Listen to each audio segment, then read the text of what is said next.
Have you ever wished you could help a friend who was really sick? Well, Jesus once did something amazing for his sick friend. Let me tell you about it. Jesus had 3 special friends, 2 sisters named Mary and Martha, and their brother Lazarus. They lived in a town called Bethany. One day, Lazarus got very sick. Mary and Martha were worried, so they sent a message to Jesus saying, "Lord, your dear friend is sick." Jesus loved Lazarus, but he didn't go right away.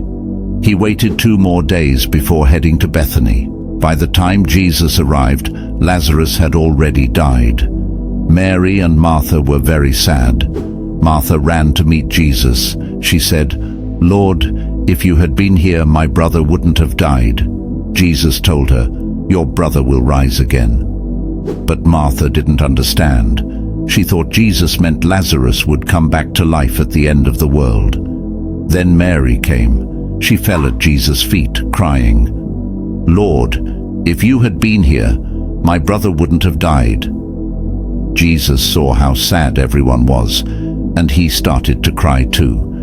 Jesus really loved his friends. Jesus asked, "Where have you laid him?" They took Jesus to the tomb where Lazarus was buried. It was a cave with a big stone in front of it. Jesus said, "Take away the stone."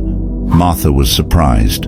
"But Lord," she said, "he's been dead for 4 days. It will smell bad." But Jesus insisted. They rolled away the stone. Then Jesus looked up to heaven and prayed, "Father, I thank you that you have heard me." After that, Jesus shouted in a loud voice, "Lazarus, come out!" And guess what happened? Lazarus came out. He was alive again. He was all wrapped up in burial cloths, but he was walking. Jesus said, "Take off the grave clothes and let him go." Everyone was amazed. Jesus had brought Lazarus back to life after he had been dead for 4 days. It was a miracle. This showed that Jesus has power even over death. Many people saw what Jesus did and believed in him. They knew he was truly sent by God. This miracle showed that Jesus cares deeply for his friends and that he has the power to give life. Jesus loves us just like he loved Lazarus, Mary, and Martha. He wants to be our friend too. And one day, he will bring all who believe in him back to life, just like he did for Lazarus. Isn't that wonderful news?